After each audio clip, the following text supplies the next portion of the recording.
If you are over 60 and still wearing your hair long, there is a good chance you are making at least one of these 7 mistakes right now, and most women do not even realize it until someone points it out, sometimes not so kindly.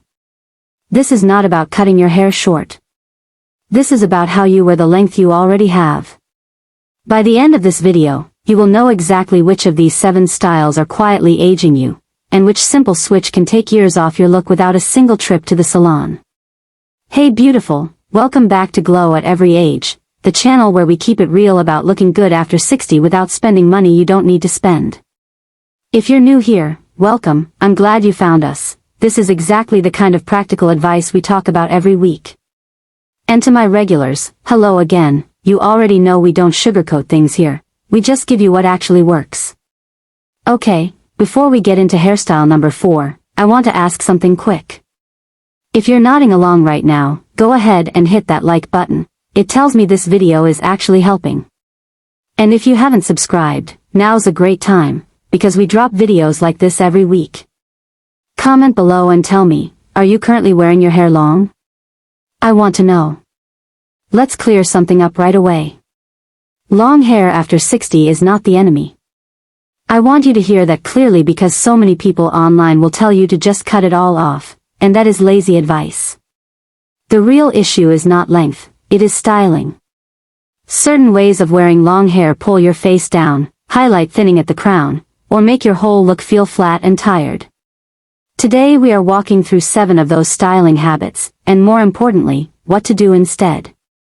Mistake 1, dead straight, no layers.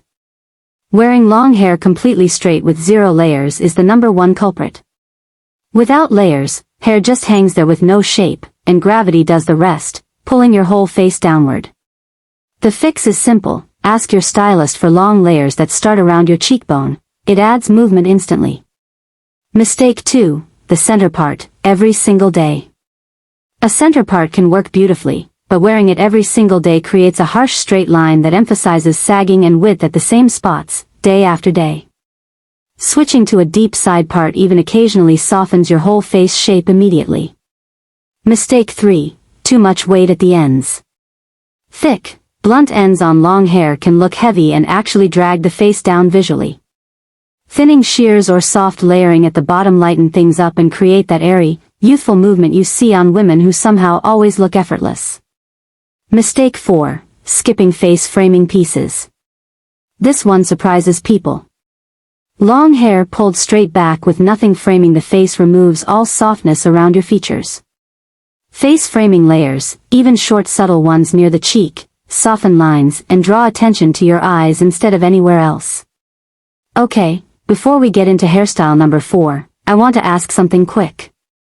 If you're nodding along right now, go ahead and hit that like button, it tells me this video is actually helping. And if you haven't subscribed, now's a great time, because we drop videos like this every week. Comment below and tell me, are you currently wearing your hair long? I want to know. Mistake 5, ignoring thinning at the crown. Here is something nobody talks about enough.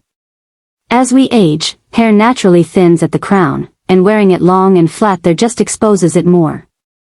A few strategic layers or even a slight volumizing routine at the roots completely changes how thick your hair appears, without cutting an inch off the length. Mistake 6, the same old ponytail or bun, every day.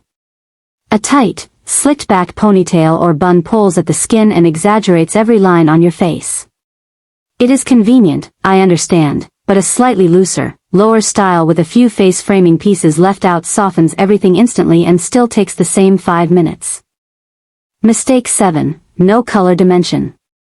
One flat, solid color on long hair can look heavy and dull, especially as we age and our natural skin tone shifts. Adding subtle highlights or lowlights, even just a shade or 2 apart, creates dimension that makes hair look healthier, fuller, and more alive, even if the length never changes. The turn, what actually works. So here is the real secret nobody tells you.